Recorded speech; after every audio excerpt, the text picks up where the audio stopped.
The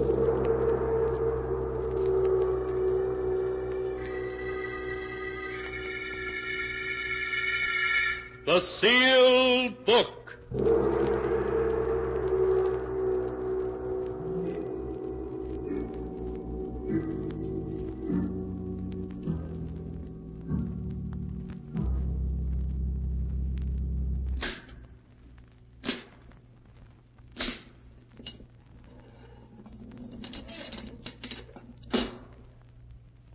Once again, the keeper of the book has opened the ponderous door to the secret vault, wherein is kept the great sealed book, in which is recorded all the secrets and mysteries of mankind through the ages. Here are tales of every kind, tales of murder, of madness, of dark deeds, strange and terrible beyond all belief. Keeper of the book, I would know what tale we tell this time. Open the great book and let us read. Slowly, the great book opens.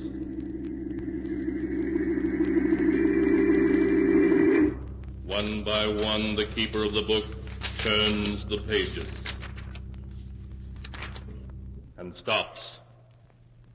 Ah, the strange story of a man who would stop at nothing to accomplish his ends. A tale called The Accusing Corpse.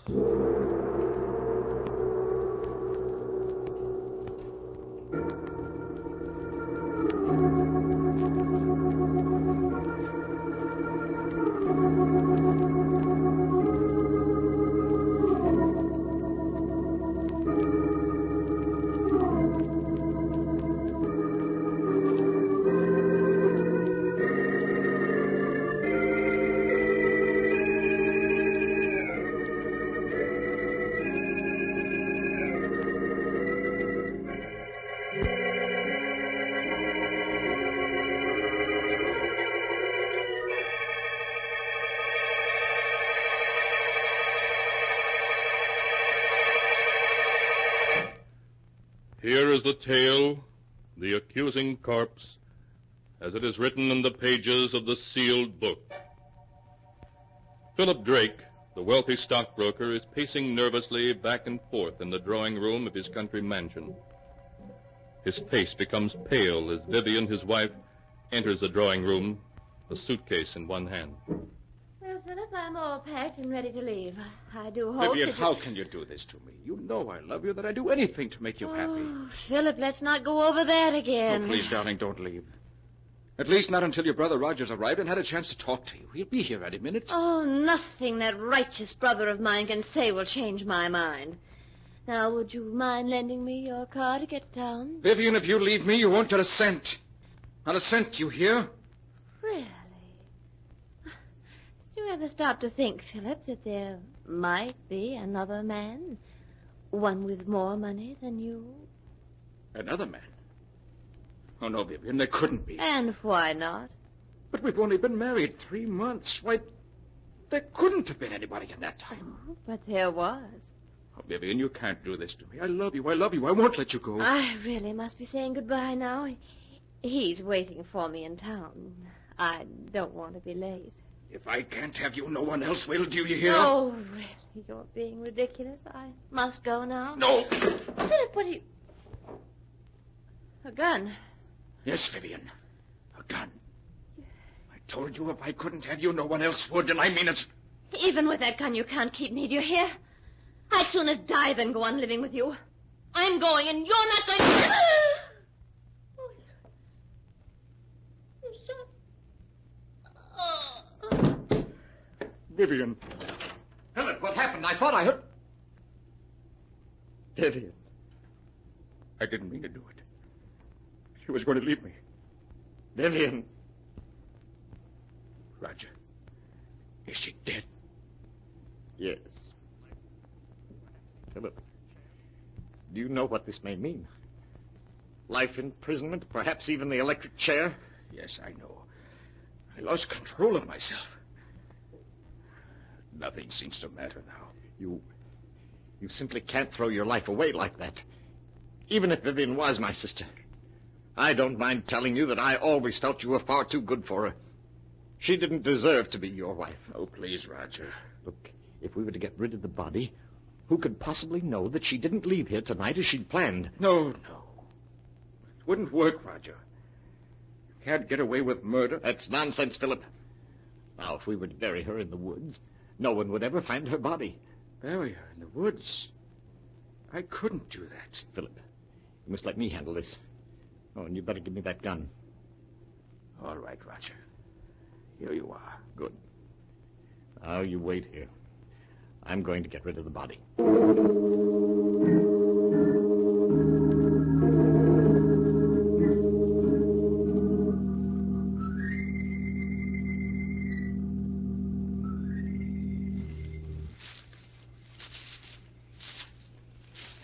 I think this is quite far enough. I'm afraid I'll have to bury you now, my dear Vivian. Put me down, Roger.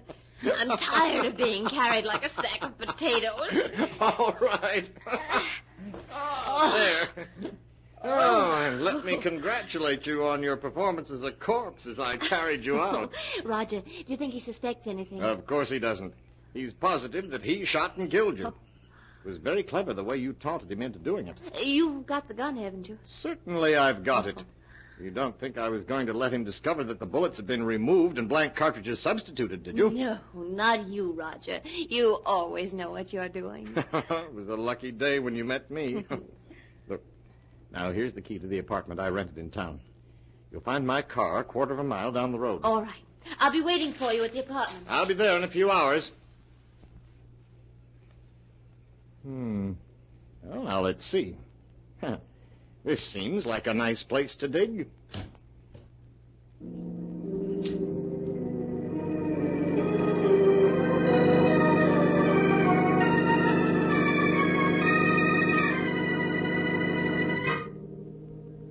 The next morning, Roger called on Philip at his office. And finding Philip very nervous, reassured him that he had hidden poor Vivian's grave carefully. When Philip expressed his gratitude for Roger's help, Roger suggested that Philip could do him a favor in return by lending him $20,000 to swing a business deal. Philip was startled, but after a moment's hesitation, wrote out a check. As he wrote it, Roger smiled. Things were working out just as he'd planned.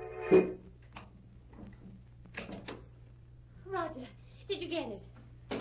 Well, what does this look like? Oh, darling, that's wonderful. Now we can clear out it. What? Roger, there isn't 100,000 here. Why, no, dear. I only got 20,000 from him. But we were after 100,000. Why didn't you get it all this morning when you saw him? My dear Vivian, it simply isn't done that way. Blackmail is an art that calls for the use of psychology. But Philip will give us many times over the money I hold in my hand. All in due time, of course. do you mean I'll have to go on hiding in this miserable apartment until you've finished your little game with him? Never being able to leave it for fear someone will recognize me? Oh, come now. You've got the radio, books. Well, I won't spend weeks in this apartment, I tell you. I won't. Oh, my arm. You will do exactly as I say, Vivian. Exactly. Do you understand? Roger, you're hurting me. It's nothing to what I will do if you disobey me. Do I make myself clear? Oh, yes. Yes, I'll do whatever you say.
now to continue the story, as it is written in the sealed book.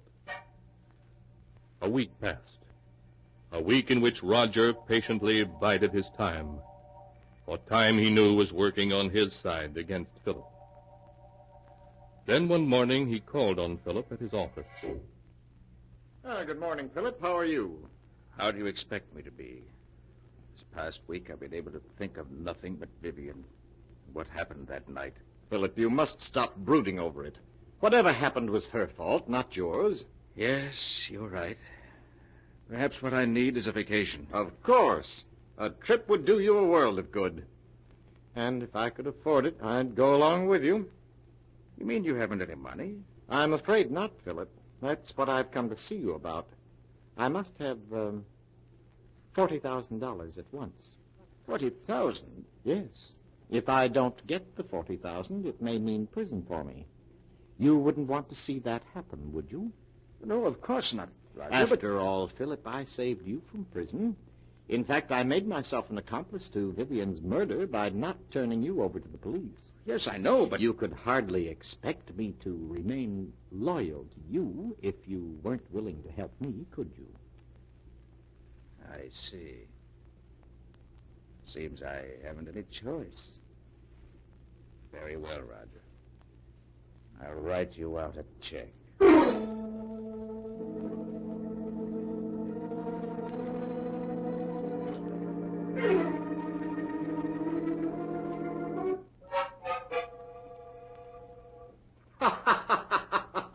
Take a look at this, Vivian. $40,000 in cash. Oh, darling. Wasn't this worth staying in hiding for? And there's plenty more where this came from. What? Oh, who could that be? You better get behind that screen. All right, Roger. Yes? COD for Miss Brown. Comes to $64. You must be mistaken. There's no Miss Brown here. Well, this is the address she gave. It's in care of Mr. Roger Martinson. That your name? Well, yes, but I Those don't... packages are for me, Roger. How much did you say the COD was? $64, miss. Oh, yeah. Here you are. Thank you, miss. Here's your receipt. Bye. Bye. When did you buy those clothes? This morning? You mean you went out shopping in spite of what I told you? Well, I was sick of being cooped up in this apartment day and night. I had to do something for a change. And what of my plans? You risked everything with so much at stake. Roger, stop looking at me like that. I tell you I couldn't stand being cooped up in this apartment any longer. And if you don't get the rest of the money at once so that we can clear out, I'll go shopping whenever I feel like it. You can't make... You'll do exactly as I say. I won't allow anything or anyone to interfere with my plans. I've worked every step out perfectly, and there isn't going to be any slip-up.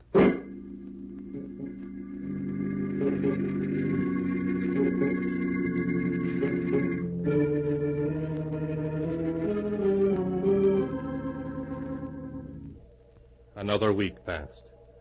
A week in which Roger made no effort to see Philip. Then early one evening, he got into his car and drove out of the city to Philip's home in the country.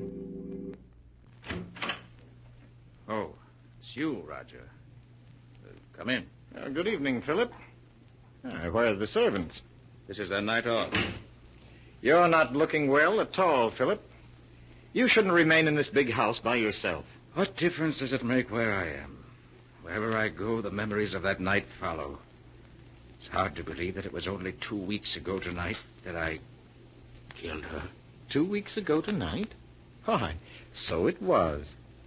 By the way, Philip, do you think you might possibly lend me $60,000? 60? Well, you can't be serious. Oh, but I am. But I've lent you that much already. Yes, I know, but I must have more. No. I won't give you another cent. You've blackmailed me enough. Blackmail is a harsh word, Philip. What else would you call it? You're just as hard and grasping as Vivian was. Oh, yes, but you must remember I'm alive and she isn't. I suppose you're glad she's dead. In life, she was worth nothing to you. In death, you were able to get $60,000 for her. In death? How do I know she is dead? Don't be foolish, Philip. You shot her yourself. Yes, but how do I know she was dead? It was you who examined her, you who told me so, and you who buried her body all by yourself. I just wanted to spare you, Philip. Just exactly where did you bury Vivian? As a matter of fact, how do I know the whole affair wasn't staged for my special benefit? You're quite capable of such a scheme. I tell you she's dead, Philip, and buried out in the woods. And I want to see the grave. And the body you say is in it. This is ridiculous. I won't go searching for a grave in the middle of the night. You shouldn't have to search for it, Roger, not if you really dug one. Come along. I won't do it. Why, this is I said all... come along, Roger. Oh, very well.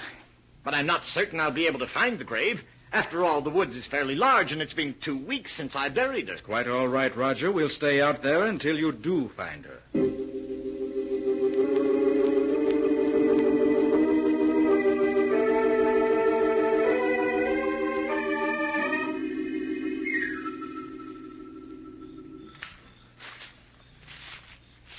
The grave is someplace around here, I'm certain of it, but perhaps we ought to come back in the daytime. It might be easier to find it then. I know, Roger. You shouldn't have any trouble finding it now. If it exists. It does exist, I tell you. It's just that the woods are so confusing at night. Everything looks so different. Just keep on searching, Roger. Well, perhaps this is the spot. It looks something like it. There's only one way to make certain, and that's to start digging. Here's a shovel. Start digging. Oh, very well, Philip, if you insist.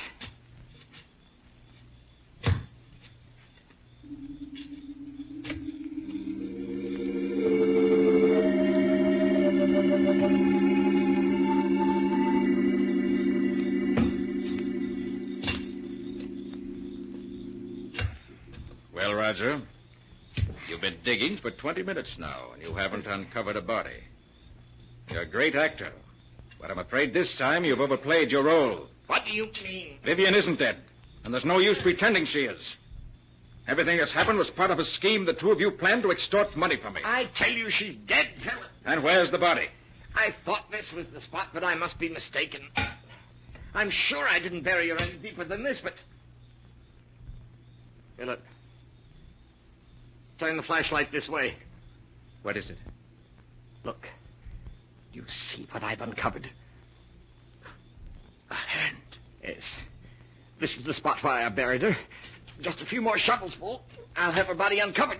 Vivian. No. No, it can't be. But it is Vivian. Look, Philip. Here's the bullet hole under her heart. The bullet hole you made. I don't want to see anymore. I've seen enough. You should trust me a little more, Philip. Everything I did was for your own good. After all, you don't want to go to the electric chair, do you? I don't care what happens anymore. I can't stand having her death on my conscience any longer. I'm going to call the police. Don't be a fool, Philip. You know it can mean the electric chair. I'll take my chances. Anything's better than going on living the way I have these past 2 weeks. I'm going back to the house and call the police. Philip, come back! Philip!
And now to continue the story, as it is written in the sealed book. After Philip and Roger had dug up Vivian's body, with the bullet hole through the heart, Philip decided that the only thing left for him was to call the police and confess. So, in spite of Roger's protests, he rushed back to the house. Operator. Operator, Philip, wait. Don't do anything foolish. You cut me off. Take your hand off the phone, Roger. All I want you to do is to listen to me for a few minutes. Then if you still want to call the police, you can.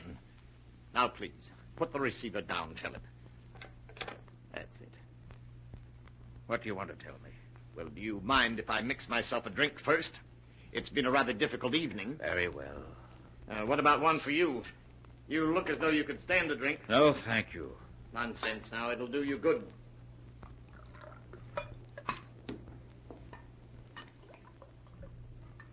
What is it you want to say to me, Roger? Say to you?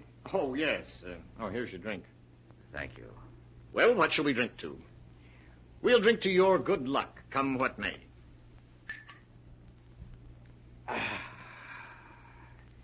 There, I feel a good deal better. All right, now we've had a drink. What have you got to say? Oh, yes. What I wanted to say was, I never let anything interfere with my plans, Philip. I can't allow you to go to the police, and therefore you shan't. It would spoil my plans. It would it? But I'd like to see you stop me. I have, Philip. In a very little while, in fact, in just a few seconds, you'll be dead. Dead? What do you say? Yes, Philip. The drink I mixed you was poisoned. Aren't you finding that it's becoming difficult to breathe? No. You couldn't have. My throat. It burns. Yes, I know, but it'll all be over in a matter of seconds. Now I see it all. You murdered her. Yes, Philip. Just a week ago tonight. She died according to plan. I'll call the police. I'll tell them that... I'm afraid you haven't the strength left to reach the phone, Philip. I will.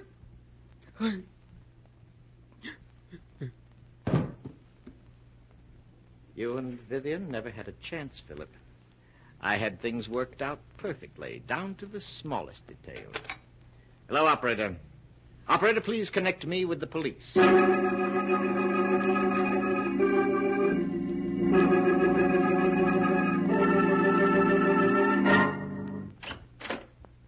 Inspector, I finished the examination of the body of Vivian Drake and her husband, Philip. Okay, Doc. Oh, this is Roger Martinson. Mr. Martinson, this is Dr. Smith, the county coroner. How do you do, Mr. Hello. I'll be with you in a few minutes, Doc. Just stay here. All right, Inspector. Now, Mr. Martinson, you were telling me how you came to this house 2 weeks ago tonight to see your sister and found she was gone. Yes. My brother-in-law, Philip, told me that she had gone on a vacation. I thought it strange at the time that she should have gone away without saying goodbye to me, as we were always very close. Then days passed, and I didn't hear from her. Was it like your sister to go away and not write? No, and that's what worried me so.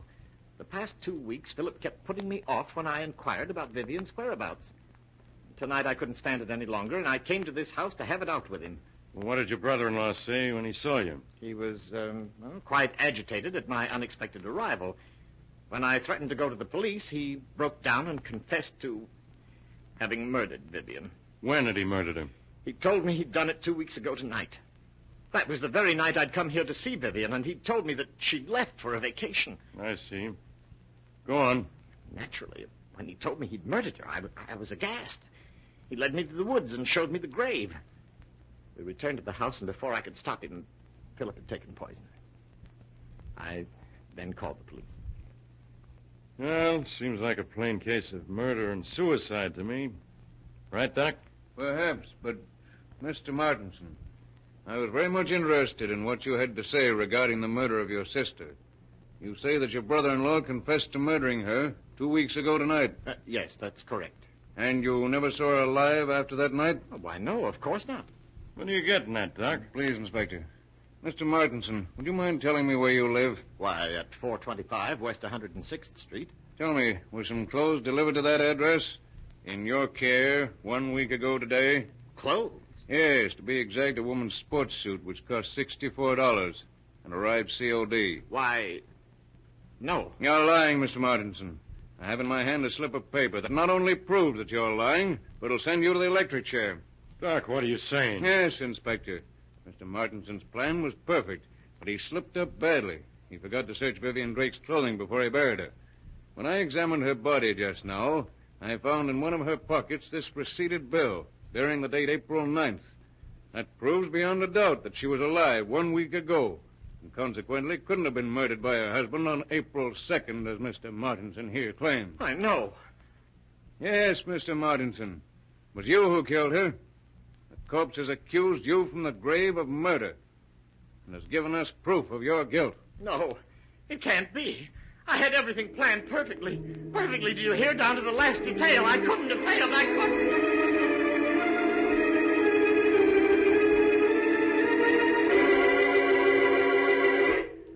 But Roger Martinson had failed. And all because of a mere sales slip that was found in a corpse's pocket. A dated sales slip that gave the lie to his testimony and sent him to the electric chair.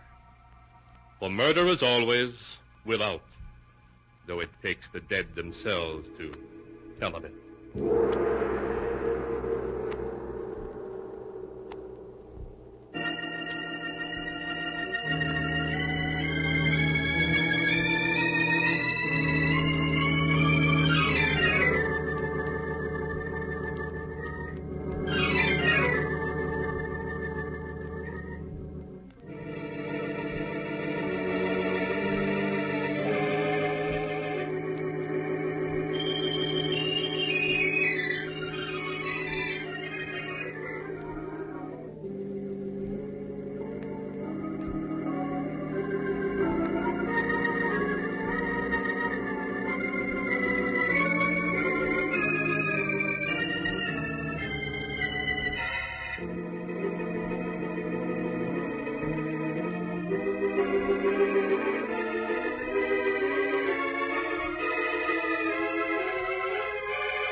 And now, keeper of the book, before you close the great book, show us the tale we tell next time. This one? Ah, yes. An incredible story about a young married couple who bought an old New England colonial house. A house that was cursed. Cursed with the evil spirit of a dead woman. A tale called Stranger in the House.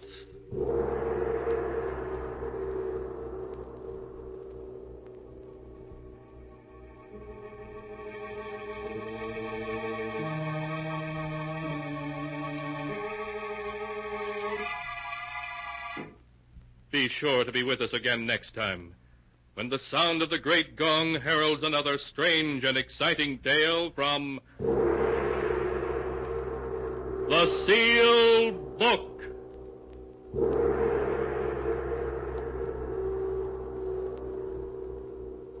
The Sealed Book, written by Bob Arthur and David Cogan, is produced and directed by Jock McGregor.